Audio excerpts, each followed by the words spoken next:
सो AFM में most important theory वो है जो अमेंडमेंट में डाला गया था, ओके, न्यू सिलेबस में. सो अकॉर्डिंगली मैं कुछ थियरी का वीडियोस यहाँ पे शेयर करूँगा. एकदम शॉर्ट वीडियोस है, without wasting your time, 2 minute 5 minute types, and you will find that उससे आने का स्कोप बहुत हाई होगा. तो if you have 2-5 minutes to spare, do listen to this video. You don't have 2-5 minutes to spare. All the best to you.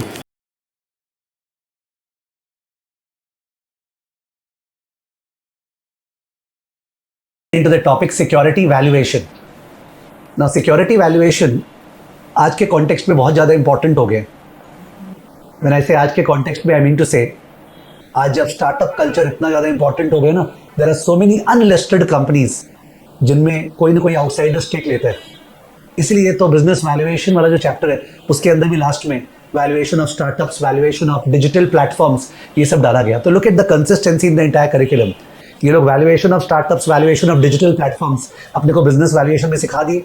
और यहाँ पे बात कर रहे हैं कि अगर आप वो वैल्यूअर हो, if you are the person who are valuing a startup, तो in that case how do you go about. तो I think if you related to business valuation बहुत अच्छा रहेगा. इनफैक्ट मैं इनकरेज करूंगा कि बिजनेस वैल्यूएशन का जो पोर्शन था ना, डिस्ट्रेस कंपनीज, स्टार्टअप्स और डिजिटल प्लेटफॉर्म्स, वो करके इस पे आना चाहिए. तो थोड़ा सा एक बैकग्राउंड बढ़िया रहता है. ठीक है, तो इस पे 2 थियरी क्वेश्चन है इस चैप्टर में. एक है रिगार्डिंग रोल्स एंड रिस्पॉन्सिबिलिटी, क्या एक रजिस्टर्ड वैल्यूअर का, ज़्यादातर चार्टर्ड अकाउंटेंट लोग रजिस्टर्ड वैल्यूअर बन गए हैं, तो उनका रोल्स एंड रिस्पॉन्सिबिलिटी क्या है. और दूसरा, जब एक नया असाइनमेंट आता है और आप वैल्यूएशन चालू करते हैं, उसके पहले आप क्या चीज़ ध्यान रखें, what are the factors to be kept in mind when you accept an assignment for valuation. ठीक है, तो ये दोनों थियरी क्वेश्चन अपने कवर करेंगे इसमें. चलिए,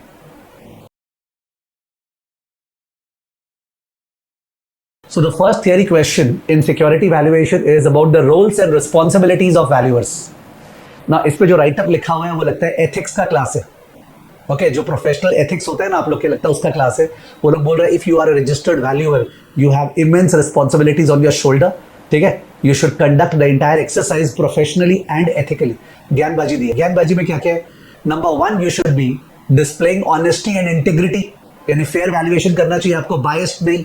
ठीक है, तो आपको पता है मैं क्या बोलना चाह रहा हूँ कि आपने या तो बायर के फेवर में कर दिया बिकॉज उसने पैसा खिलाया, या सेलर के फेवर में बिकॉज उसने पैसा खिलाया, कच्चा पक्का. You understand? तो don't do all that. You should be showing integrity, honesty, unbiased, fair valuation.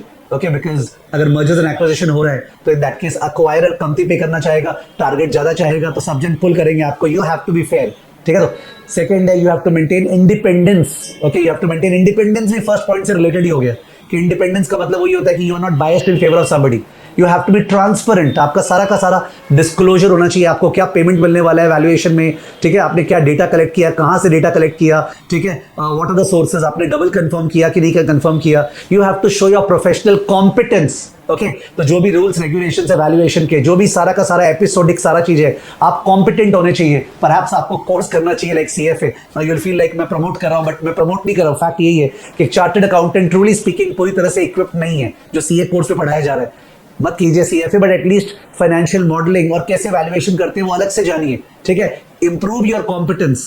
Okay, and strive to improve the competence of others in the profession. उसके अलावा you should maintain confidentiality, client का confidentiality. In the process of valuation आपको बहुत सारा insider information मिल गया है, कोई हालत में भी आपको किसी और से शेयर नहीं कर रहा है. एंड यू नो क्या करते हैं लोग सीए वाले, बोलेंगे यार जानते हैं हम इसका वैल्यूएशन किए थे, इसमें ये था वो था. These are very unprofessional practices. तो मैं रिपीट करूं, ऑनेस्टी, इंटीग्रिटी यानी fair valuation, point number 1. Point number 2, independence. Point number 3, transparency. Point number 4 मैं क्या बोला था मैं भूल गया. Point number 5, confidentiality. तो ये सारा ज्ञान दिया है कि regarding the rules and responsibilities and competence. या कॉम्पिटेंस था पॉइंट नंबर 4. मेरे को एक डायलॉग अच्छा लगता है इसमें, everybody wants honest and trustworthy advice. नहीं, एक ही वर्ड हो गया, कॉम्पिटेंट एंड ट्रस्टवर्दी एडवाइस.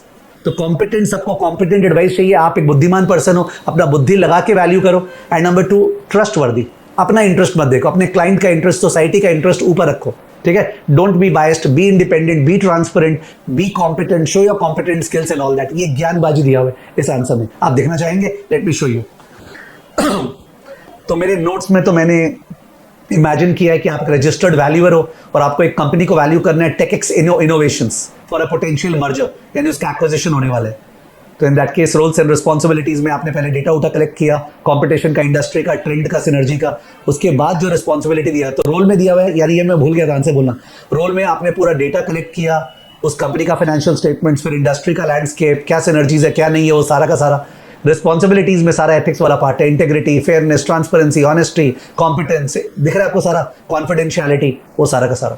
तो रोल्स में हो गया, डेटा कलेक्ट कीजिए, कंपनी के बारे में जानिए, ओके, और मार्केट के बारे में जानिए, इंडस्ट्री के बारे में जानिए, ट्रेंड्स के बारे में जानिए, कंपटीशन के बारे में जानिए, अगर एक्विजिशन है तो सिनर्जीज क्या इन्वॉल्व है वो देखिए। तो रोल्स में बोलना भूल गया था, और रिस्पॉन्सिबिलिटी पूरा एथिक्स वाला पार्ट हो गया, ठीक है। तो very easy, but if you don't write the points, आपने integrity, competence, confidentiality, independence, transparency ये सब नहीं लिख के आया तो इन दैट केस मार्क्स काहे का मिलेगा, ठीक है ना। तो very easy theory, but prepare it in a complete manner जिससे फुल मार्क्स मिले। इंपॉर्टेंट आने का चांसेस है, पहले कभी था नहीं है।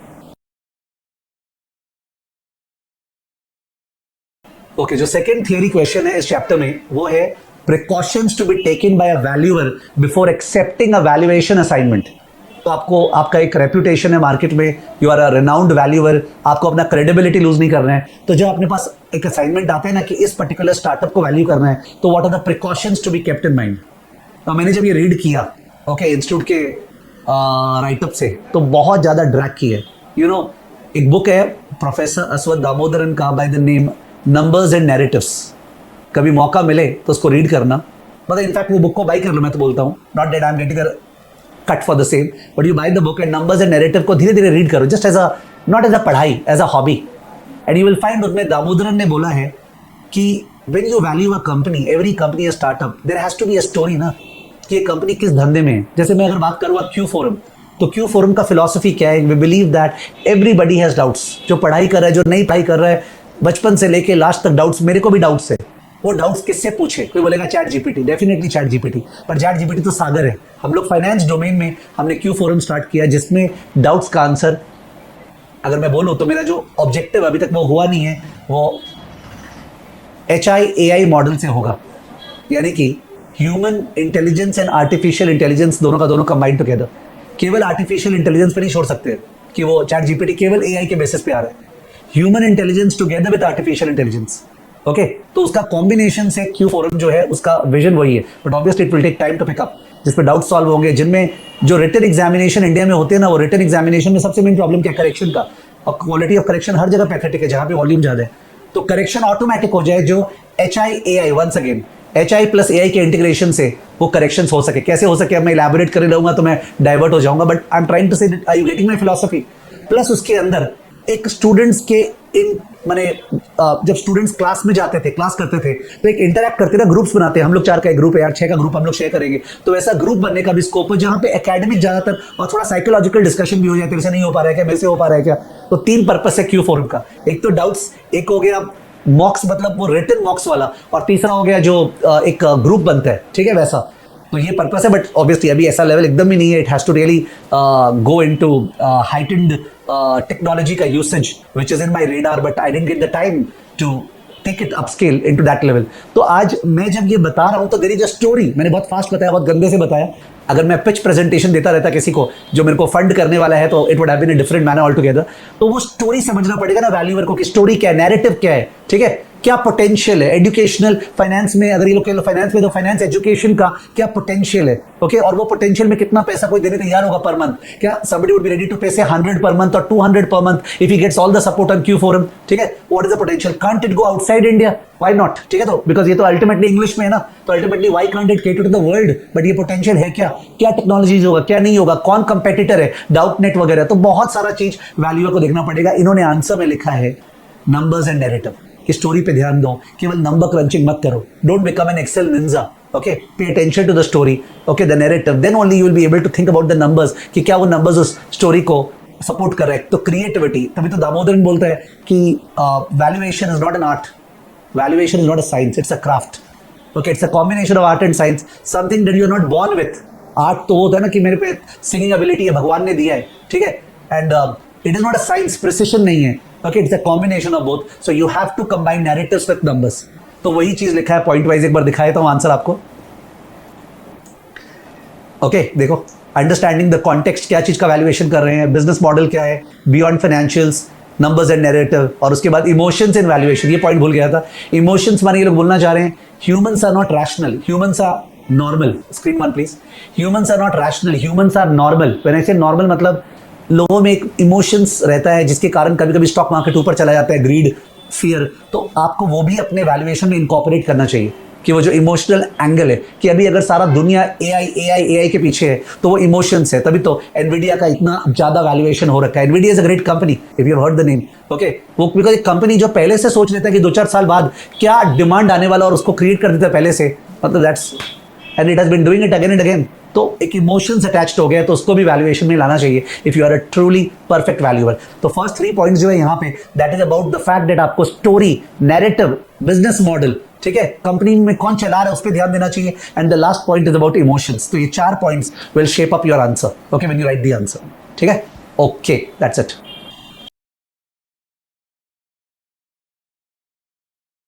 ओके, फाइनली ये लास्ट वीडियो मैं रिकॉर्ड कर रहा हूं थियरी सेक्शन में आपको बताते हुए कि अगर आपको थियरी में फुल मार्क्स लाना है तो इन दैट केस क्या करना है। अगर आपको फुल मार्क्स थियरी में लाना है तो प्लीज समझिएगा, अमेंडमेंट वाला थियरी सबसे ज्यादा इंपॉर्टेंट है। और मैंने जो थियरी में अमेंडमेंट में करवाया है उसमें जो प्रैक्टिकल अमेंडमेंट था उससे भी थियरी आ सकता है। जैसे बिजनेस वैल्यूएशन का पूरा पोर्शन, मतलब जहां डिजिटल प्लेटफॉर्म्स किया था हमने, ओके, जहां हमने ईएसजी किया था, ईएसजी का वैल्यूएशन का इंपैक्ट, और हमने वैल्यूएशन ऑफ स्टार्टअप्स किया था, वो सारा थियरी में आ सकता है। तो you will catch my collar, sir आपने तो प्रैक्टिकल में करा दिया। अरे प्रैक्टिकल से रिलेटेड था तो करा दिया, ठीक है, तो एक तो वो आ सकता है। दूसरा बात है कि वैल्यूएशन में you will also have to remember that, मतलब थियरी में you also have to remember that वो जो एडवांस्ड कैपिटल बजटिंग में हमने सेंसिटिविटी एनालिसिस किया है, सिमुलेशन किया है, उन सब से थियरी आने का बहुत चांसेस है। वंस अगेन वो प्रैक्टिकल में करवाए। तो एक पार्ट हो गया थियरी का अमेंडमेंट वाला पार्ट, एकदम ध्यान मतलब ये नहीं कि 10 घंटा लगा देना। आई डोंट थिंक थियरी का जो अमेंडमेंट वाला पार्ट है वो 1-1.5 घंटे से ऊपर लगाने का कोई तुक है शुरू में जब प्रिपेयर कर रहे हैं, और बाद में जब रिवाइज कर रहे हैं तो I think you should do it in 10-20 minutes, that's it. 10-20 minute में आप थियरी का अमेंडमेंट सल्टाओगे, ठीक है ना। अपना स्क्रिबलिंग शॉर्ट नोट्स बना सकते हो, व्हाटएवर इट इज। मैंने भी कई जगह 2-2, 3-3 मिनट का ही दिया जिससे कि टाइम वेस्ट नहीं हो। उसके अलावा सेकेंड टाइप का थियरी जो इंपॉर्टेंट है वो है जो startup finance, securitization, chapter 1, okay, risk management, इनका थियरी जो ऑलरेडी इंपॉर्टेंट सेक्शन में डाला हुआ है। और ये भी जो डाला हुआ है, अगर आप यूलन का ऐप देखोगे तो इनमें इनका रिवीजन भी डाला हुआ है 2 क्लासेस में, मतलब एक है 3-4-5 क्लास लगा और एक है 2 क्लासेस में इस पूरे पोर्शन का रिवीजन। तो आई थिंक वो 2 क्लासेस जो है अगर कोई करता है 4-5 क्लास के बजाय तो फायदा होगा। बट चैप्टर 1 उसमें इंक्लूडेड नहीं है बिकॉज चैप्टर 1 ऑलरेडी रिव्यू के फॉर्म में था, ठीक है ना। और उसके बाद जो थर्ड वाला थियरी है लेस इंपॉर्टेंट, वो तो सागर है, okay, theory on anything and everything, theory on anything and everything. उसमें से कुछ इंपॉर्टेंट मेरे को लगता है, जैसे बताऊं क्या, हेज फंड का थियरी प्रिपेयर कर लेना चाहिए। उसके अलावा इफ आई से हेज फंड वैसे अपने क्लास में भी किए थे, तो हेज फंड का थियरी, उसके अलावा थियरी ऑन क्या होते हैं एम्बेडेड डेरिवेटिव्स, ये हमेशा से आता था, पुराना थियरी आपको दिखेगा थर्ड वाले सेक्शन में। तो embedded derivatives, option Greeks, delta, theta, vega, rho, gamma, उसके ऊपर थियरी आता है, ओके, वो भी कर सकते हैं। तो but it depends, if you want to be totally sure you have to do all the 3 theories, but if you do all the 3 theories from my Ulan app जो दिया हुआ है, तो in that case superbly you cannot go wrong in the exam, okay, आपका theory definitely फंसने वाला है, full marks उठेंगे। प्लीज रिमेंबर जब 100/100 उदित कसेरा का आया था SFM में, उस समय थियरी आता था, तो थियरी लिख के 100 में 100 लाया था। इसका मतलब इंस्टीट्यूट थियरी में फुल मार्क्स देते हैं, ठीक है। तो ओके, थैंक यू।